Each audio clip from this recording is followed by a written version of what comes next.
أعوذ بالله من الشيطان الرجيم. بسم الله الرحمن الرحيم. الحمد لله رب العالمين، والصلاة والسلام على نبينا وإمامنا وقدوتنا وقرة عيوننا محمد وعلى آله وأصحابه أجمعين. اللهم لا سهل إلا ما جعلته سهلا، وأنت تجعل الحزن إذا شئت سهلا. رب يسر ولا تعسر، رب تمم بالخير.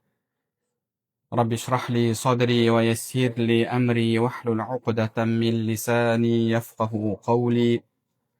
اللهم علمنا ما ينفعنا وانفعنا بما علمتنا، وزدنا علما وعملا وتقا وإخلاصا يا رب العالمين. أما بعد، السلام عليكم ورحمة الله وبركاته.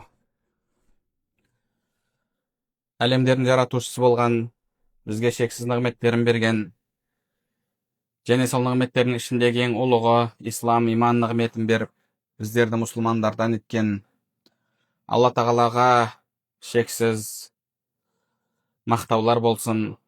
Алла тағаланың соңғы елшісі сүйікті пайғамбарымызға, оның отбасына, сахабаларына және сол кісілерге қияметке дейін ізгілікті ергендерге Алла тағаланың салауат сәлемдері болсын. Алла тағала осындай қасиетті жұма күнінде бір өзінің разылығын іздеп, ұзақтан жақыннан басып келіп жатқан әрбір қадамдарымызға сауаптан жазып, әрбір күнәларымызды кешіріп, сондай-ақ өзінің құзырындағы дәрежелерімізді жоғарылатқан болсын. Пайғамбарымыз саллаллаху алейхи уассалам өзінің хадисінде мұсылманның әрбір ісі қайырлы. Егер оған жақсылық жетсе, шүкіршілік етеді, сынақ қиындық жетсе, сабырлық етеді. Ол екеуі де мұсылман пенде үшін қайырлы. Бұл жақсылық тек қана мұсылманға берілген дейді. Яғни, мұсылман адам кез келген жағдайда, сынақ келгенде де, қуанышта да әрдайым Алла тағаламен байланыста. Адамның Алламен байланысының ең бірінші көрінісі ол оның құлшылығы, намазы. Алла тағала: «Я айюхаллазина аману стаину бис-сабри вас-салах». О иман келтіргендер, сабырлықпен және Аллаға құлшылық етумен Алладан жәрдем тілеңдер дейді. Мұсылман адамды күшті етіп тұратын нәрсе оның сағының сынбауына, оның күйзеліске түспеуіне, сынып қалмауына себеп болатын ең бірінші нәрсе ол оның Алламен байланысы. Байланыс бірінші кезекте намазда көрінеді. Құлшылық арқылы ол Алламен байланысады, Алладан қолдау сезінеді. Және сондай-ақ намазбен бірге Алла тағала мұсылман адамға берген тағы бір үлкен қару бар. Мұсылман адамның қаруы, мұсылман адамға күш беретін, қуат беретін нәрсе ол дұға. Алла тағала мұсылман адамға дұға деген сондай бір үлкен, күшті, үлкен қаруды берген. Қандай да бір жағдайға тап болған кезде мұсылман адам ең бірінші кезекте Аллаға жалбарынып, мүмкіндік болса 2 ракат намазын оқып, одан кейін алақанын жайып Алла тағаладан сұрайды. Пайғамбарымыз саллаллаху алейхи уассалам жайында сахабалар: «Иза хазабаху амрун фаза'a иля-ссалах». Егер қандай да бір сынаққа, қиындыққа тап болса, бірден намазға жығылар еді деді. Яғни, ең бірінші сол бүкіл сынақтардың, проблемалардың шешімі, кілті қолында болған Алла тағалаға жалынып, жалбарынып, құлшылығын жасап, дұға етеді.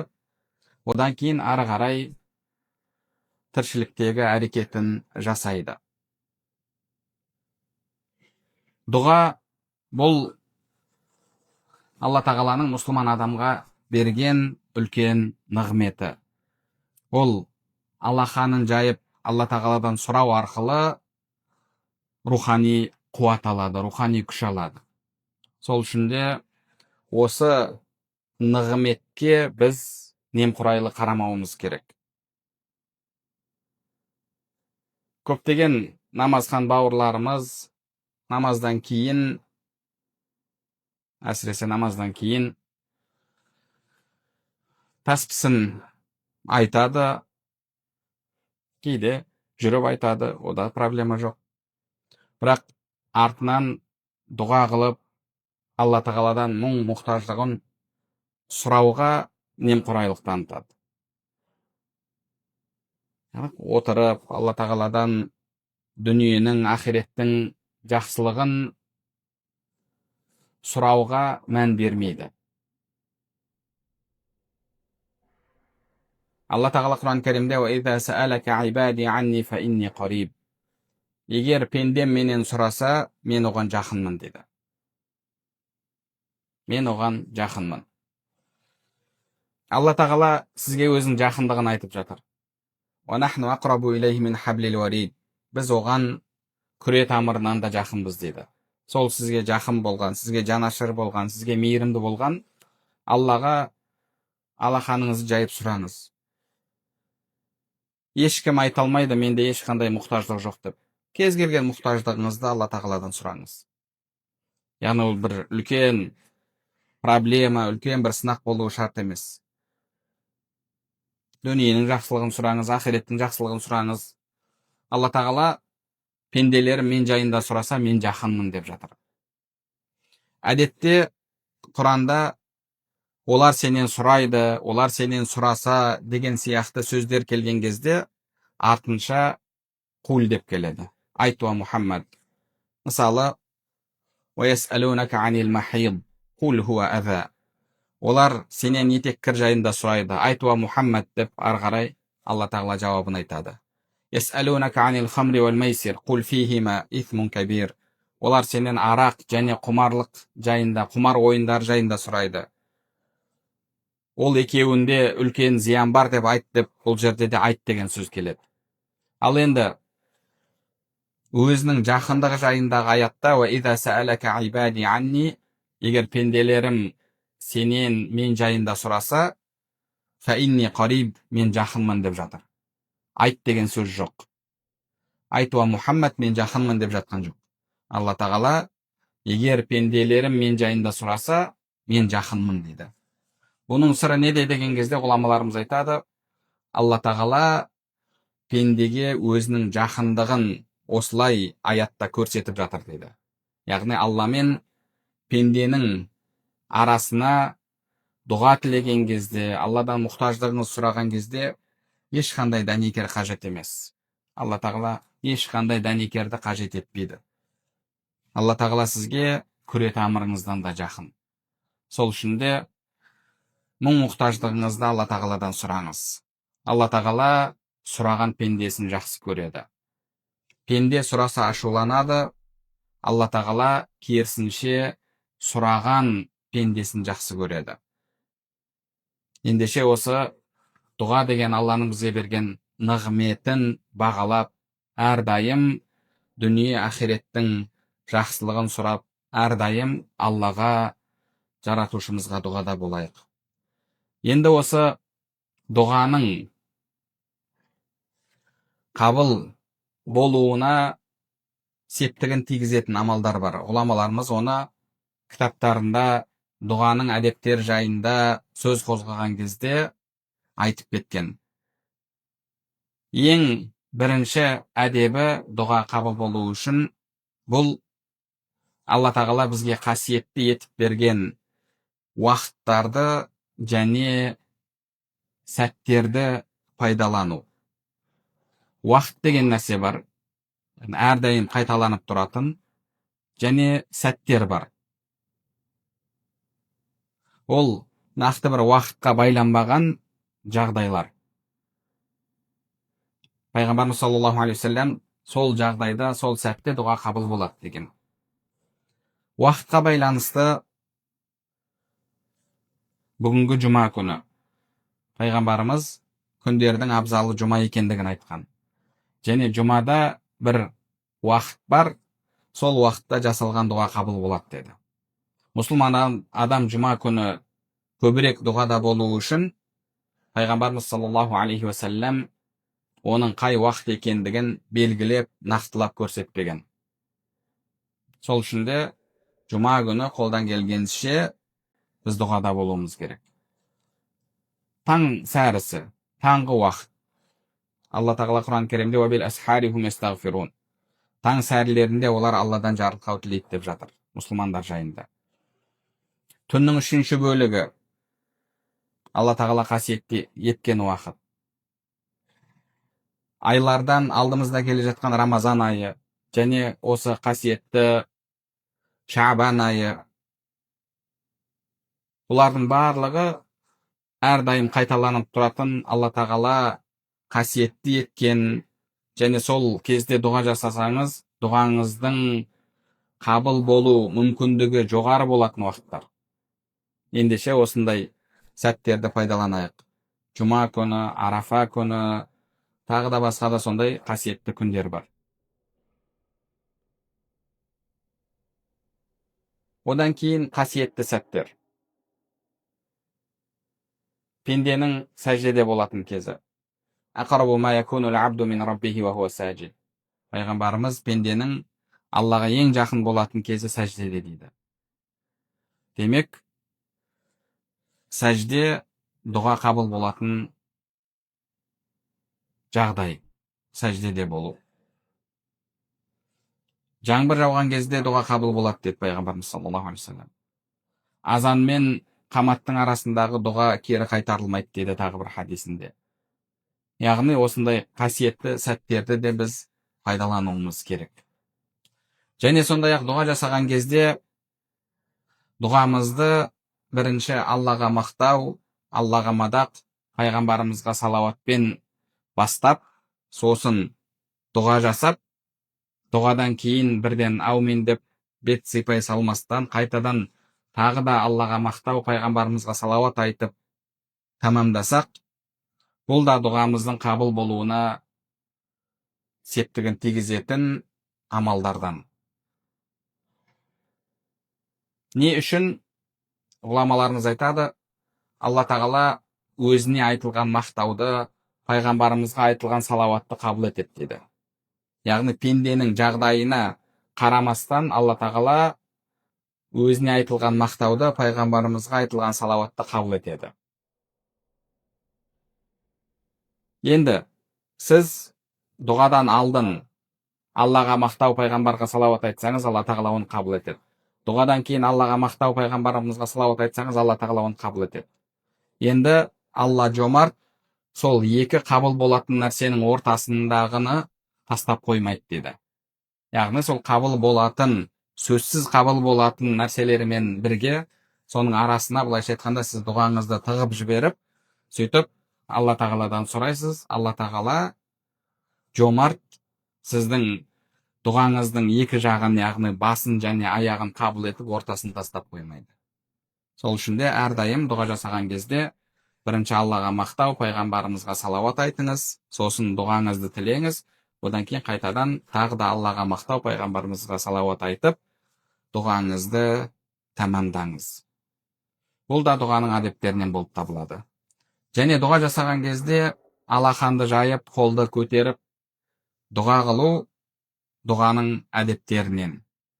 Пайғамбарымыз саллаллаху алейхи уассалам Алла тағала жомарт және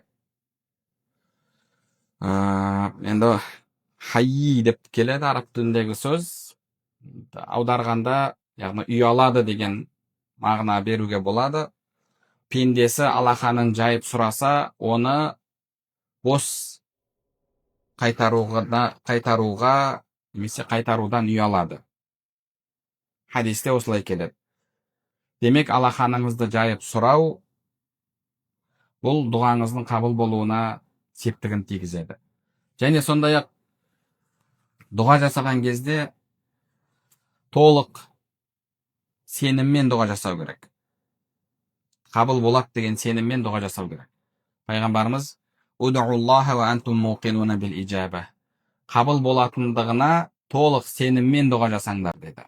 Алладан сұраған кезде берер ме екен, бермес пе екен, қабыл болар ма екен, болмас па екен деген сияқты екіленумен, күмәнмен дұға жасауға болмайды. Пайғамбарымыз толық сеніммен дұға жасаңдар деп жатыр. Қабыл болатындығына толық сеніммен дұға жасаңдар. Және тағы бір хадисінде «Юстаджабу ли ахадикум ма лам я'джал фаяқул дa'аутуллаха фалам ястаджиб ли».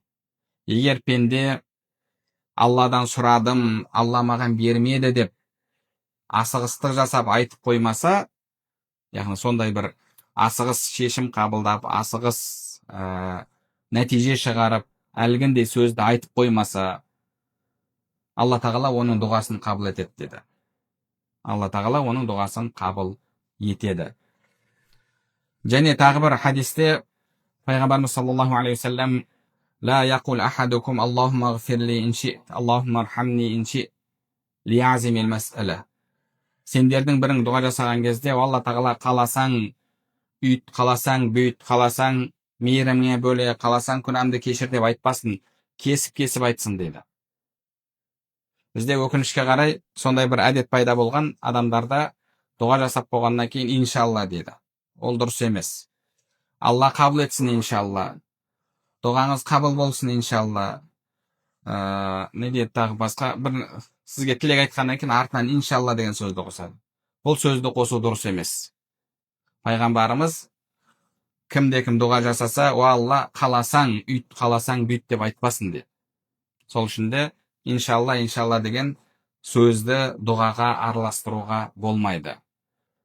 Сондай үзілді кесілді формада сұрау керек Алла тағаладан. Және сондай-ақ дұғаңыздың қабыл болуына септігін тигізетін негізгі мәселе бар. Бұл дұғаның шарты деп те айтуға болады. Ол сіздің жеп жатқан тамағыңыздың, тауып жатқан табысыңыздың адал болуы. Пайғамбарымыз саллаллаху алейхи вассалам өзінің хадисінде Алла тағала мұсылмандарға пайғамбарларына бұйырған нәрсені бұйырды дейді.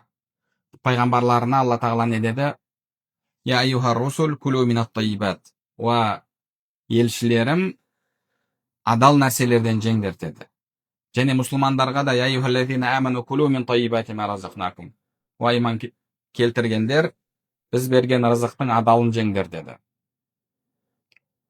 Демек, рызық адал және адал емес болып бөлінеді. Ұрының табысы да Құдайдың рызқы, бірақ ол адал рызық емес. Өмір бойы хараммен қоректенген, харамнан ақша тапқан адамды Алла рызықтандырмады деп ешкім айтпайды. Яғни әхлі сүннаның көзқарасында харам табыста рызық, бірақ ол арам рызық болып табылады. Сол үшін де Алла тағала біз берген рызықтың адалын жеңдер деп жатыр. Одан кейін бір кісінің мысалын келтірді. Аш'аth ағбар ютилу сафар. Шашы ұйпа-тұйпа, үсті шаң-шаң, қасиетті мекендерге көп сапар шегеді деді. Яғни қайта-қайта Мекке Мәдинаға барып, умра жасап, қажылық жасап, дұға қылады. Ямудду ядай, қолын көтеріп, уа Раббым деп сұрайды дейді пайғамбарымыз. Бірақ оның ішкені харам, жегені харам, кигені харам, тапқаны харам. Анна юстаджабуля, оның дұғасы қайдан қабыл болсын деп. Яғни сіз 1000 жерден қасиетті мекендерге барып дұға жасаңыз, алақаныңызды жайып дұға қылыңыз. Бірақ тапқан табысыңыз адал болмаса, жеген тамағыңыз адал болмаса, Алла тағала дұғаңызды қабыл етпейді. Сол үшін де дұға қабыл болу үшін ең бірінші кезекте адамдардың ақысына кірместен, біреудің ақысын жеместен адал табыс табу керек. Және жеп жатқан тамағыңызға да көңіл бөлуіңіз керек. Адал тамақ па, адал емес пе? Өкінішке қарай қазір құрамына Алла тағала харам еткен жануардың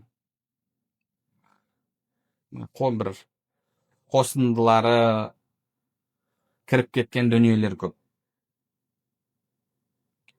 Сол үшін де жеп жатқан тамағымызға да көңіл бөлуіміз керек. Пайғамбарымыз саллаллаху алейхи уассалам,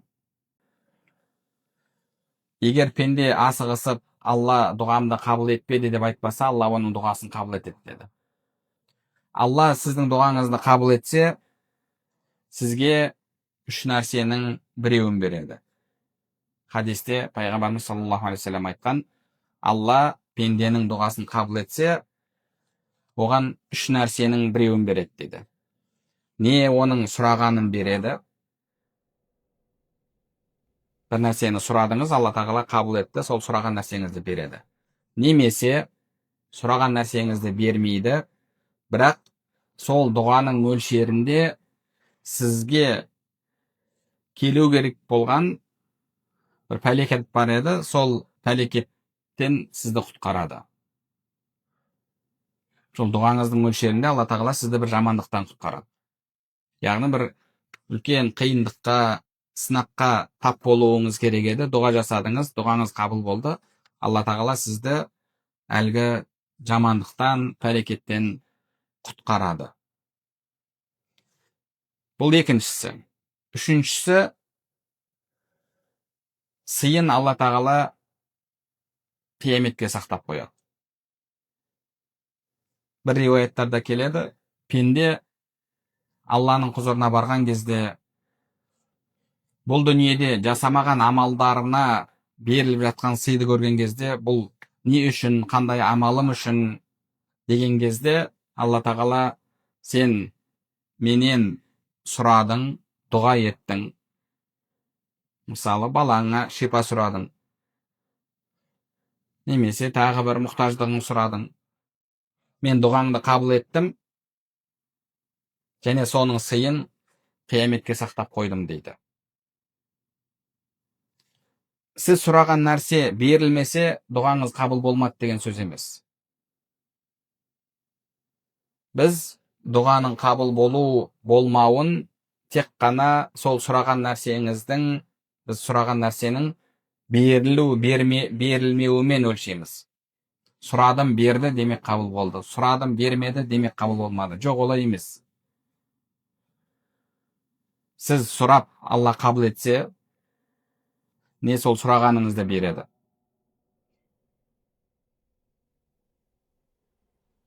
Немесе сұрағаныңызды бермейді. Яғни, бір туысқаныңыз ауырып қалды. Соған шипа сұрадыңыз. Бірақ оның тағдырында сол дерттен қайтыс болу жазылған. Сіз сұрадыңыз, Алла тағала дұғаңызды қабыл етеді. Шарттары орындалып жатса, Алланың уәдесі бар. Бірақ ол нәрсе сізге берілген жоқ. Неге? Өйткені ол адамның тағдырында басқа нәрсе жазылып тұр. Алла тағала сол дұғаңыздың орнына сізді бір жамандықтан құтқарады, немесе сыйын қияметке сақтап қояды. Пенде қияметте қабыл болған дұғаларының сыйын көрген кезде не дейді? Менің бүкіл дұғаларымның сыйы осылай. Яғни бұл осы дүниеде еш нәрсе берілмей-ақ, барлығы сол қияметке сақталғанда еді деп айтады. Демек, ол жақтағы қабыл болған дұғаның сыйы ерекше. Сол үшін де адам ешқашан бір үмітсіздікке түспеу керек. Дұғам қабыл болмады деп. Дұғам қабыл болмады деп үмітсіздікке түспеу керек. Және сол болып жатқан нәрсенің өзіне де қатысты. Сіз оны жаман нәрсе деп ойлап Алладан құтқаруын сұрадыңыз. Бірақ соның артында да бір жақсылық жатқан болуы мүмкін. Алла тағала